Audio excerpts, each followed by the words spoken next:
Hopefully everybody's doing okay. I would ask how everybody's doing, but I don't think I'll get much of a response back, so we'll just get right into it here.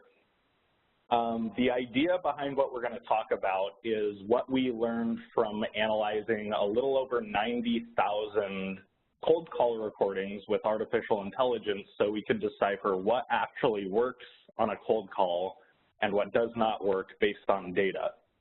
So by the end of this presentation, my goal is to give everybody listening specific tips, tactics, strategies, and insights that you can start using today or tomorrow or whenever it is that you get back on the phones to start booking more meetings, booking more qualification calls, and really just progressing your BDR career further, however you define that. So I want to set the tone for this presentation by introducing an analogy because I think it'll help everybody draw some of the connections a little bit easier if we do draw an analogy. And the way I like to think of the sales cycle, not just cold calls, but the sales cycle is it's like taking an ocean liner across the ocean to the promised land. And within that, cold calls are like the ocean storms that happen on your journey to the promised land or to paradise or whatever the case is. They can be very unpredictable. They can be, in some sense, unforgiving, and they can go down multiple paths. So your goal is to navigate to calmer waters. The goal of a cold call is to get to calmer waters, which, if we're drawing upon the analogy we had set, that represents a booked meeting and hopefully a successful booked meeting that actually shows up and the qualification call goes well. There is a common data point that I want to discuss, which is the median success. There's actually a typo here. It's not the average success. It's the median success rate of cold calling is as little as 1.5%. And a lot of people misinterpret that. It's easy to misinterpret this data point to conclude that cold calling is dead or some other unproductive conclusion like that. But what they don't realize is this number is highly skewed because cold calling is a game of inequality, meaning most people making cold calls are not doing a good job of it, and therefore they fail at it. They have a very low, dismal success rate. But there's a select few people, maybe they're the top 10% of cold callers or even 20% of cold callers that are having phenomenal success rates. They have 10% success rates, or in some cases 15 or 20% success rates. So the reason the success rate, and if we draw upon the analogy that we've been talking about, the reason this success rate is as low as it is because the vast majority of cold callers who are trying to navigate an ocean storm look like this guy. They're untrained, they're trying to just get their ship off the ground, and they don't even get that far. And that's why we have this median success rate as low as it is.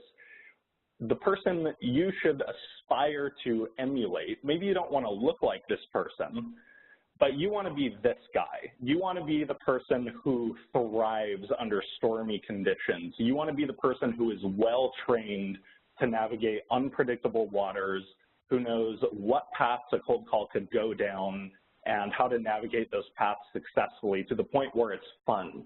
And if you emulate this guy, you'll experience the 10 or 20% success rates. You know, every time you get somebody on the phone, you'll book a meeting. Whereas if you emulate this guy, you're going to be beating your head against the wall, you're going to be going through very dangerous waters untrained, and you're eventually just going to give up and conclude cold calling is dead. So, again, drawing upon the analogy, the insights, the tactics, the tips and strategies I'm going to share with you in this presentation, use them as your compass. Use them as your navigation to get through these stormy waters and get to calm waters and book that qualification call more successfully. So, quick background on the methodology for how we came up with these insights, and then we'll get into it. We have a database of, at this point, close to 2 million sales call recordings. Not quite 2 million, but we're getting there. And within that database, almost 100,000 of these are cold calls. These are initial calls made by BDRs in an attempt to book an initial meeting, whether it's a qualification call, discovery call, whatever the case is. These cold calls were captured from technologies like InsideSales.com and many of the alternatives to InsideSales.com. They were transcribed from speech to text, and then they were analyzed with what we call deep learning algorithms to identify the behaviors that successful salespeople represent and exhibit. They were tied to their CRM outcomes so we could assess the results of certain behaviors and questions and topics that were discussed on winning cold calls versus losing cold calls. So while there's always going to be a very strong element of art to the profession and practice of selling, we are going to bring a little bit of data and science behind it, and you guys can use that as a barometer that points your behaviors in the right direction. So here's the first thing that we discovered. The most shocking, not most shocking, but the most stark difference between a successful cold call and an unsuccessful cold call is simply that they're almost twice as long. Now, I want to be very careful about something. There is a lot of, you should be thinking about this in terms of correlation versus causation, meaning just because you keep somebody on the phone for a long period of time doesn't necessarily mean you're going to have a successful cold call.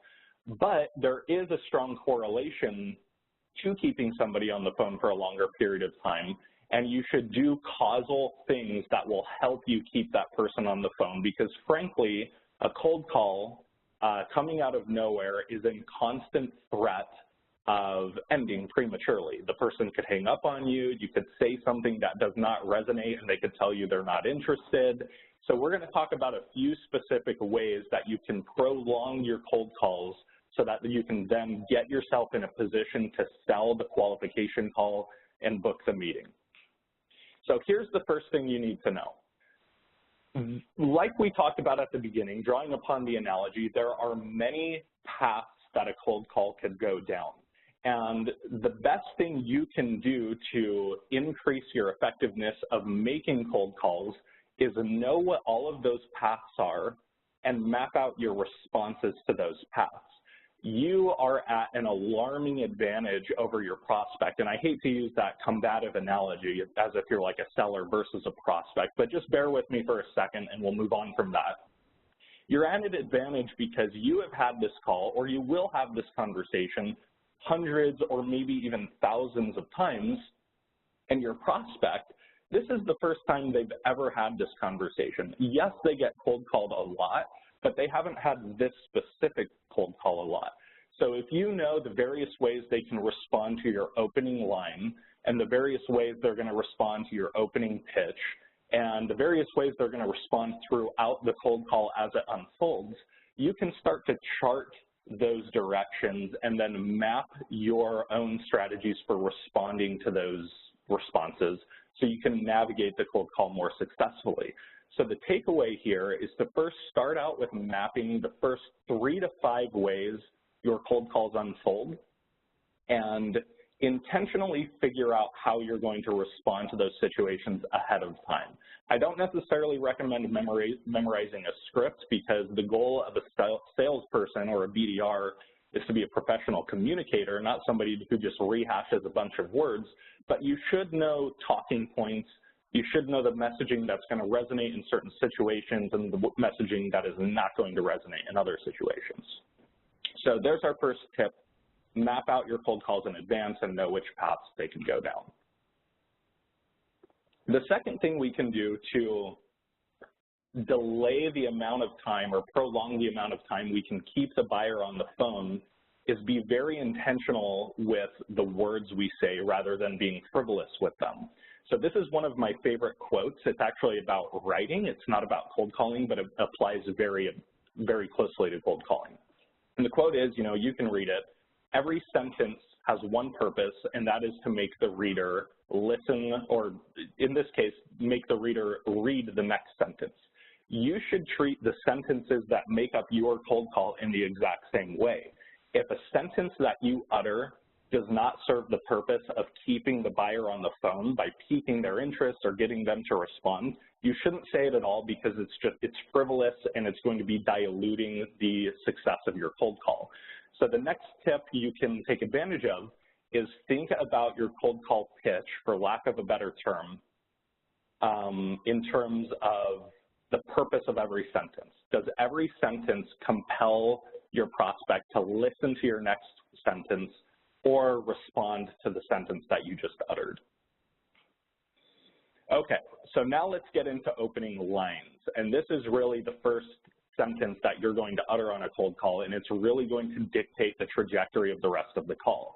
A good opening line is going to accomplish what we just talked about and compel the listener to continue listening, and an ineffective cold call is going to get you hung up on almost immediately, or best case scenario, they're going to politely say they're not interested or to send some in-for product collateral. So we tested not every cold call line under the sun, but we did test a collection of them, a collection of common opening lines that are used on cold calls. And there's an opening line that's very commonly used in cold calling, which is, did I catch you at a bad time? Hi, Kelly, this is Chris calling with Gong. Did I catch you at a bad time?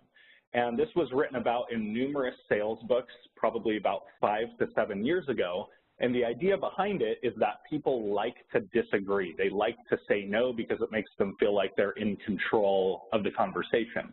And while that principle is sound psychologically, it doesn't fare well in cold calls because this line has been so overused. The shelf life is expired. So we found that if you start your cold call with, did I catch you at a bad time, you're actually 40% less likely to have a successful cold call compared to the baseline. And by the way, not included in this presentation is, did I catch you at a good time? That had similarly dismal results. Funny enough, it was not as dismal as did I catch you at a bad time, but it still scored lower than the baseline, so I would recommend avoiding both those lines. Did I catch you at a good time, and did I catch you at a bad time? So before we get into the specific cold call opening lines, we're going to take a look at the transcript of what a good opening looks like, and we're going to unpack this, and then we're going to talk about the data behind this kind of stuff. So the first part that we're going to talk about is the yellow highlighted portion of this opening to a cold call. So it says, hi, John, this is Chris Orlob calling from Gong.io. Seems very simple, but there is a lot of psychology behind that very simple sentence. The first part of that is saying the prospect's name. Hi, John. Saying their name is not going to make you successful, and it's not going to ensure that you booked a meeting, but failing to say the prospect's name is going to almost ensure that you're unsuccessful, because if you start your cold call without addressing their name, you come across as very robotic and unfriendly and kind of cold. So the goal here is not necessarily to win with this technique, it's to prevent yourself from losing by making sure you use it. Now let's go to the second part, which is I state my full name. A lot of people are violently against, saying your full name at the outset of a cold call because they think your buyer really doesn't care. And that's true, but it's kind of missing the point. And the point of this is important people proactively give their first name up front. They're proactive about it, and they give their full first and last name. And what that does psychologically is it commands respect. The listener to your cold call immediately or subconsciously thinks that whoever's calling them is an important person. They wouldn't say their first and last name up front if they were unimportant. So it's kind of it's a good way to immediately command attention and respect. And finally, let's unpack the last part, which is I state the name of my company. This is simply a way to make sure you maintain control of the cold call. It is true that they don't necessarily care what company you're coming from, and they don't care about your company at all. But if you fail to state the name of your company, they are going to ask you within seconds, what company are you calling with? And we all know if you've spent time in sales, the person, at least for the most part, the person who asks the questions in a conversation is in control of the conversation.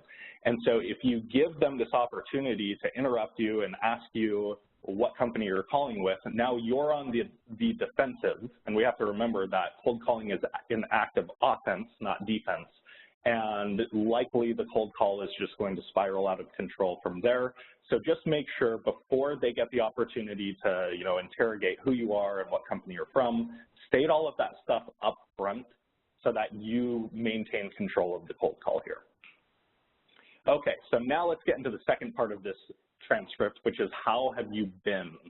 So that seems like a weird line coming from a cold call because it kind of implies that you've known the person before. But we found that this is actually the most successful cold call opening line that people can use, at least in the data set of cold call opening lines that we tested. It has a 6.6x higher success rate than the baseline, than those cold calls that did not use it. And keep in mind, we filtered out all cold calls that had previous contacts. So the success rate was not skewed because we already had like a pre-established relationship. And the reason this is so successful is it jolts the listener's brain a little bit. They call this a pattern interrupt. It kind of scrambles their brain and they're, wondering if they know you or whatever the case is. And when you start, hey, Kelly, this is Chris calling from Gong, how have you been? They're kind of scrambling a little bit. Now, I will say this. This line is likely to have a shelf life just like did I catch you at a bad time.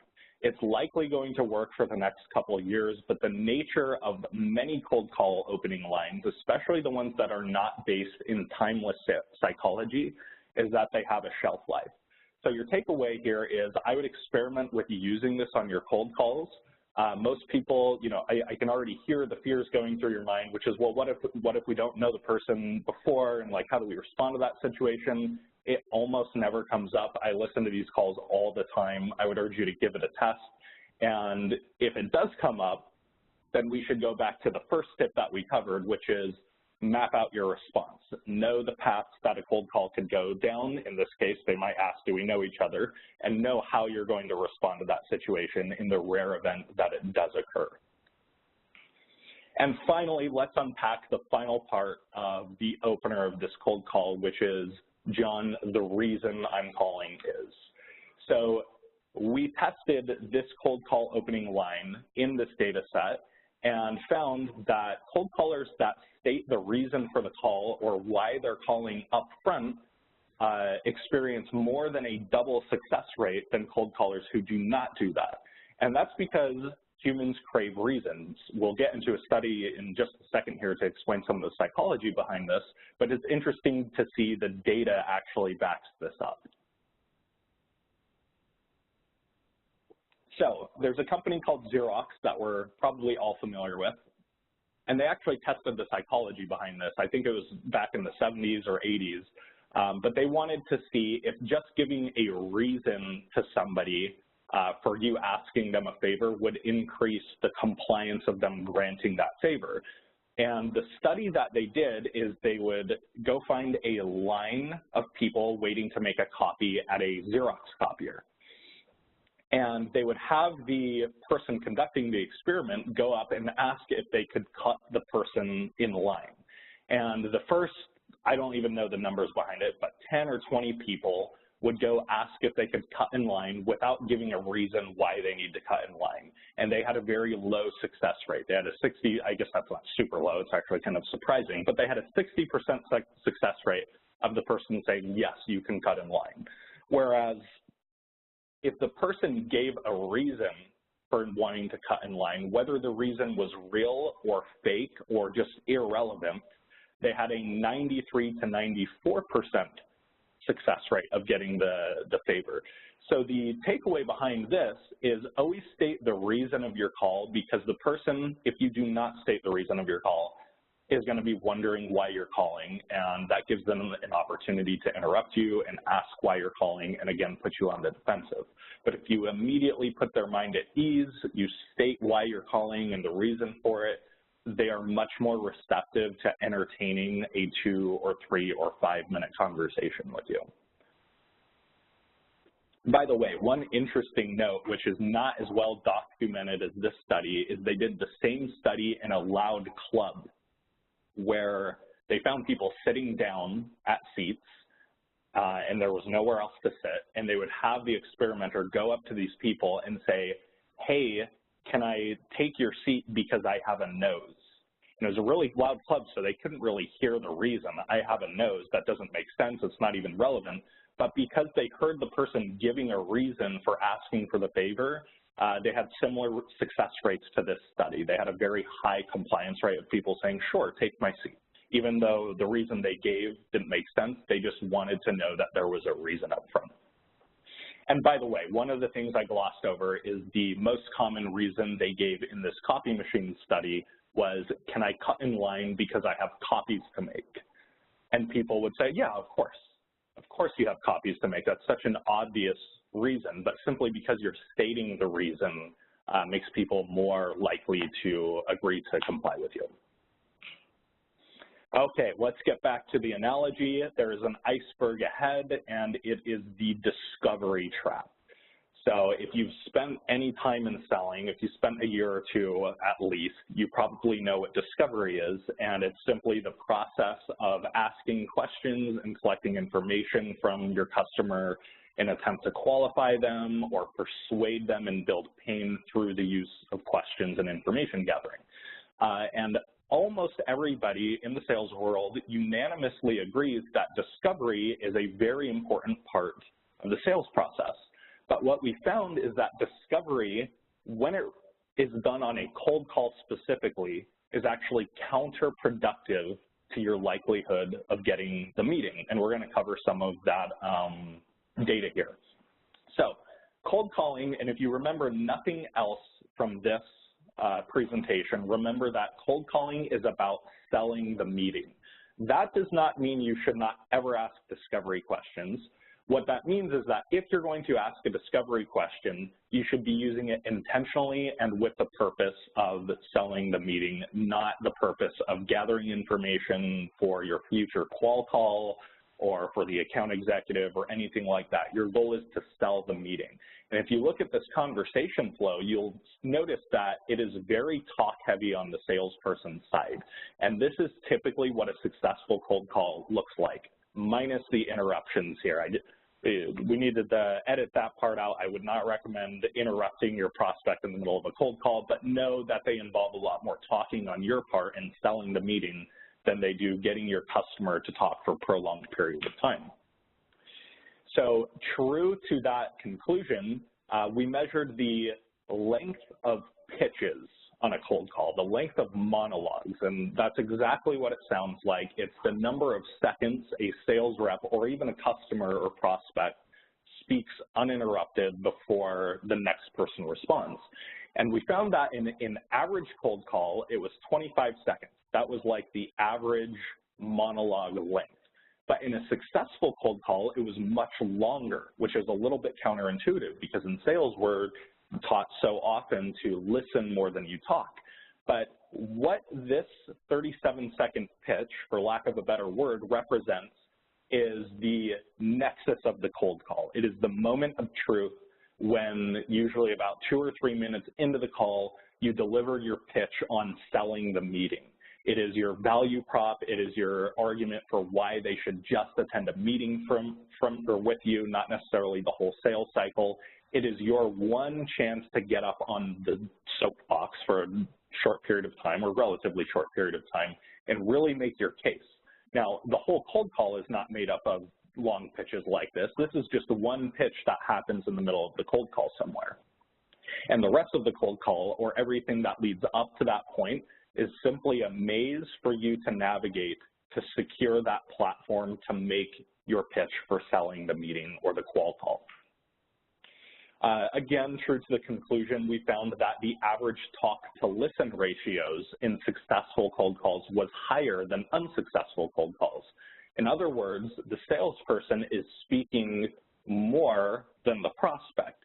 And again, be careful with the conclusion you draw here. I'm not telling you to just go talk and talk and talk people's ears off. What I'm saying is you're going to have limited success turning your cold calls into a discovery call. Because if you've ever opened a cold call with saying, hey, Kelly, help me understand your biggest strategic priorities for 2018, you're probably going to get laughed at best and hung up on worse, or at worst. It's not a great forum for you to be asking in-depth discovery questions. You should be using lighter questions that have one purpose, which is to get the listener to stay on the phone and then secure your platform to sell the meeting. I think the final data point that supports what we're talking about here is the monologue length from customers or prospects on a successful cold call. So in successful cold calls, prospects talk for very short periods of time. It's only 3.5 seconds at a time, and unsuccessful ones talk as long as 8 seconds at a time. And again, if your prospect is talking for a long period of time, that is not your red flag or warning signal to get them to shut up. That's not what I'm saying. What I am saying is a cold call is a platform for you to sell the meeting, and if they are not talking for long periods of time, that's really okay because you're trying to convince them. So what do we do with this information? You know, a lot of times I get asked, well, Chris, how am I supposed to know? You talked about giving a 37-second monologue and the customer doesn't talk for very long. How am I supposed to know what to say during that 37-second pitch to sell the meeting? How do I know what to say if I can't do all this discovery up front and understand their pain points and what's going to resonate with them in that 37-second pitch? And the takeaway is, and you're going to have to probably recruit some help from your product marketing team or whoever owns buyer personas in your organization. The takeaway is to know your buyer up front. Let your marketing team do the customer research to help you understand what pain points each of your buyer personas has, what kind of language resonates with them, what objections you can expect early on in the sales cycle or on cold calls. So that's your first takeaway, is to get marketing to build these buyer personas for you based on real research and interviewing customers. And then the second takeaway, which you have more control over, is doing a bit of pre-call research. Look the person up on LinkedIn before you make the call, read their profile, see what would resonate with them based on how they want to be perceived, you know, based on the description in their profile. Oftentimes they're going to list their priorities and responsibilities in their role, and if you can tailor your cold call to what they have in the public forum on their LinkedIn profile, you're going to be much more successful than just going into your cold calls guessing what these buyers' pain points are and what kind of language is going to resonate with them. Okay, so we navigated a successful cold call, we navigated through the stormy waters, and we finally booked the meeting and arrived in calm waters, or in this case, in paradise. We're not done yet. We need to make sure we stay in paradise. In other words, how do we make sure this booked meeting we scheduled, first of all, holds and doesn't no-show us, and second of all, goes successfully? So let's talk about the final data points, the tips and tricks that will help you guys make sure your hold rates are very high and your call success rates are also very high. So based on all of the data that we've been analyzing, we found that booked meetings for cold calls are most likely to show up if you schedule them in the afternoon. So afternoon, where this red graph is when they are least likely to quote unquote no-show your qualification call. And morning, 8 a.m., 9 a.m., 10 a.m. their time, is when they're most likely to bail out on your meeting. So that's simple enough, but what most BDRs are doing is the opposite. Most BDRs, and this graph represents when most BDRs are scheduling their qual calls, most of them are booking in the morning, with very few, at least comparatively speaking, being booked in the afternoon. So it's misdirected effort. While we have this chart right here that tells us the late afternoon is the best time to book these meetings based on their likelihood to show up to the meeting, that's actually one of the least often used times to book these meetings. So be careful with the takeaway here. If you can book the meeting, shoot for the afternoon, and we're talking about their time there. But if it means delaying the meeting so far just to get them in the afternoon that it's a week out or 2 weeks out, then just schedule it for the next day in the morning. You're probably better off. So this is really an all things equal data point to come away with here. The next, and one of the last data points we'll cover, is how long should your initial call be? Is it better to have a longer meeting, or is it better to have a shorter meeting? Help me understand what we should be doing here.